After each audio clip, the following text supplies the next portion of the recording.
Warrior fans, welcome back to the cross-country edition of the Warrior Daily. Joining me is head coach Rick Cummins. Coach, you since last time we spoke, you guys ran a couple races. You were at George Mason. Men's and women's teams both finished second there. Very sloppy conditions there, very rainy and stuff.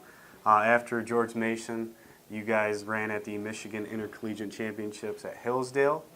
And then this past weekend, you guys ran at the Raider Run, hosted by Oakland Community College.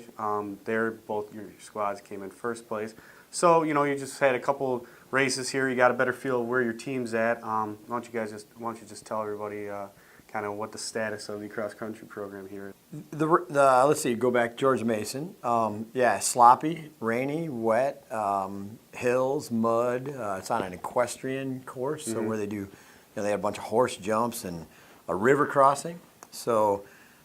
Big guys were, if a tall kid was maybe taking 7-8 steps in the river, so not just one little puddle like you have every now and then, so it was real cross country. But we competed. George Mason is a good team. There were some other good teams there, and our men and women, we both, I think, we were second in both those races, I think, and it was fairly close on the men's side. Home course advantage, and maybe George Mason was just a little bit better than us that day, but I was real happy with the competitiveness of our team. Then intercollegiates over at Hillsdale. Traditionally, we don't really, intercollegiates is not a target race. It's a pretty high training week race, and we had a pretty solid 10, 14-day block right in there, and we ran a little better than I thought we were going to run there.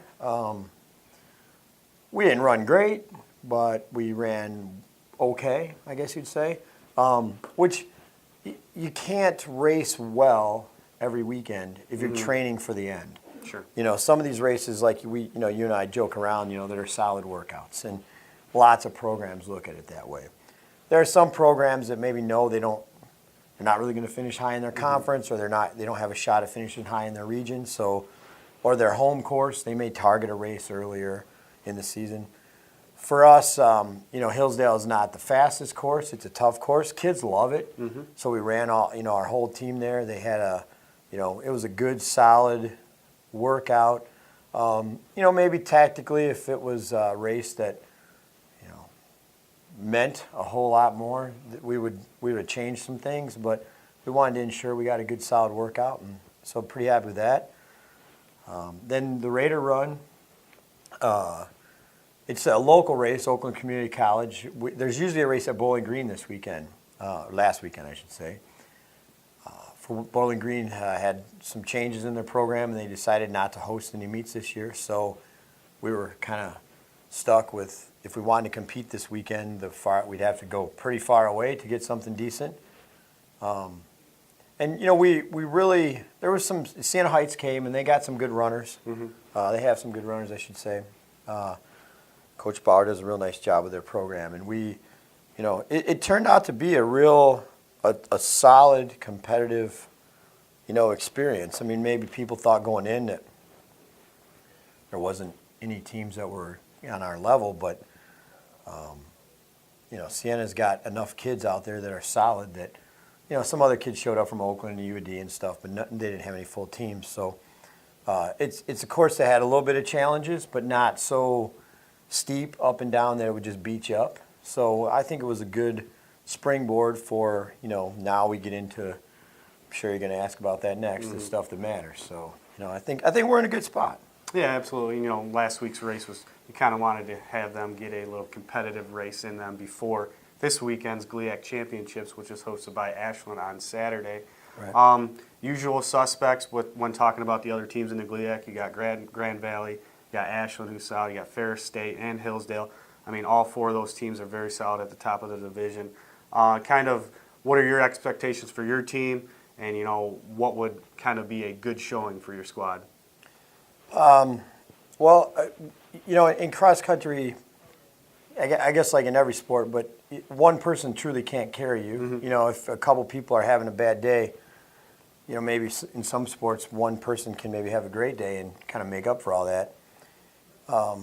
In cross, it kind of tends to be, if all things are equal, which team had the most kids run well. Yeah. Rarely does a team have all 7 or all 5 of the people that enter the race run great. It's just the nature of the beast. You can't, some days, and you can do everything perfectly, and some days you have it, and other days, you just, the next day you feel good. And, when your whole program feels like that, then the coach is doing something wrong. But there's plenty of times where 3 or 4 guys will be running great, 2 or 3 guys will be running okay, and a couple guys will just be, holy cow, I shouldn't have got out of bed this morning. And, it often tends to be the team with the fewest of those kind of feelings that runs a little bit better or, finishes higher in the standings. Yeah. Grand Valley is the favorite on the men's side. Right now on paper, you'd probably have to consider Hillsdale and Ashland they're ranked next. Hillsdale's results on paper are probably a little more impressive than Ashland's, but Ashland's they're well coached and they're a solid program, and it's home cooking for them. It's on their course, so I would expect us to be in the mix with those 2 teams, and we might have another team or 2. I know Tiffin was pretty solid last year. They lost a lot of guys this year, but there are other teams in this conference that Saginaw Valley's got some awful good runners on their team, and we'll see what happens. We'd like to be duking it out for the 2 spot. I don't think we're ready to be taking on Grand Valley right now at the front, but I think us, Hillsdale, Ashland, maybe Saginaw, it's going to be a competitive fight there for the next few spots. The women's side, well, on the men, we should have a couple kids squeak into the all-conference. If Alex is as good as he was last year, then we're a pretty good team. Yeah. If Alex is behind where he was last year, then we're in trouble because we've got 5 guys running pretty close to where Alex is. Sure. We're way better than we were last year, but you don't know what everybody else is. Mm-hmm. Women's side, it's going to be interesting because Ferris is ranked ahead of Grand Valley right now, and they're returning most of their team from a very high national finish last year. And Ferris, if you scored the Michigan State meet, I think Ferris probably would have came out ahead of Grand Valley in that meet. So those 2 teams are clearly the class of the women's side. Mm-hmm. After that, Saginaw, Hillsdale, Ashland are all very good. We're probably the team that suffered the most loss from graduation of the mix, and thus we've got the most kids on our team that are trying to run with pressure, run with expectations, run with, hey, I matter. That's different. It's easy to run. You could argue that we have 1 kid, maybe 2 in our lineup that had any real pressure and expectations on him last year. So how we handle that will determine how closely we get to the front of that group. We're getting better every week, so it's exciting to see our women down the stretch. I mean, our sophomore group, Kayla, Olivia, and Jamie they're making huge jumps with every practice. Just mentally how they handle day-to-day aspects of being a college runner and the student life and being expected to do well. Jen's running awful well. She's fit. I think she's kind of figuring out how to race a little bit more than she has in the past, and she'll be our leader. Obviously everybody knows if she's not our leader, we're in trouble. But I'm very confident in her ability. She's in a good place right now mentally with her running, and she's having fun. She's happy when she's showing up to practice and races, and I think our whole team is. It's definitely, we've taken a huge step forward as a group. Where that's going to put us in the results, is also determined by how much better everyone else got too. So, Sure. And I don't mean any disrespect to last year's. I mean, we lost a lot of quality. We've talked about that a lot. With Christy and Lauren. Yeah, and Maggie and Annie. I mean, that was just I'll coach a lot of years before I'll be around another. I mean, you got to go back to my 03 guys, where I had Nick, Joe, and Brian and Mike and Chris Burns, Josh Burr. We had a really good group of a lot of kids that could have been leaders back on. And that's why those teams were very good.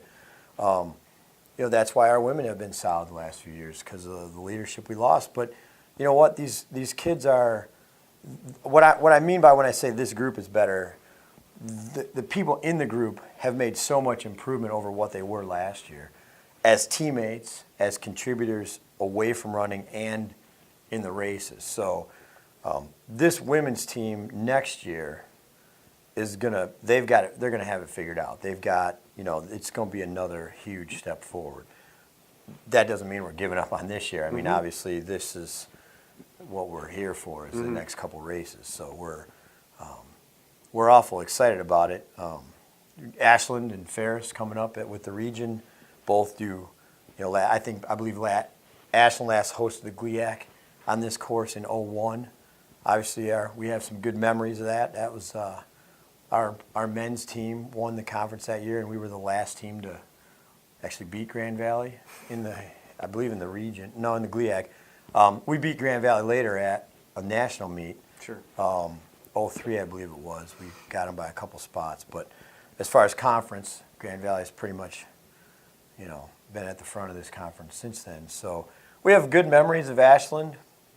We respect their program. We respect how they, they'll run a good show down there. And Ferris, same thing. It's a golf course, but it's not an easy course at Ferris. So I'm not a big golf course fan because my slice is terrible, but also because I think cross country should be. I don't know if you say that right. It's a terrible slice. I have my slice goes a long ways in the wrong direction, so I guess it's a good slice, but it's bad if I'm talking about trying to get near the pin. But Coach Horn hasn't worked his magic with me yet. So Guess not. Yeah, but anyway, Ferris, there's a lot of climbs, a lot of turns. It's not your typical, flat fairway running fast golf course. It's a good championship course, and Ferris has hosted a lot of these. They've got a lot of experience. The region, everybody knows what to expect. So we're real excited about where we're at right now. Yeah, so definitely geared up for those two races. And as always, Coach, good luck this weekend. Good luck in regionals. We'll be talking to you soon. But fans, be sure to check out the race this Saturday, hosted by Ashland University GLIAC Championships. You can catch all the action at wsuathletics.com. And also follow the cross-country team on Twitter, as well as WSU Athletics on Twitter and Facebook. Coach, thanks for joining us, and we'll see you next time. Thanks, Marty. Thank you.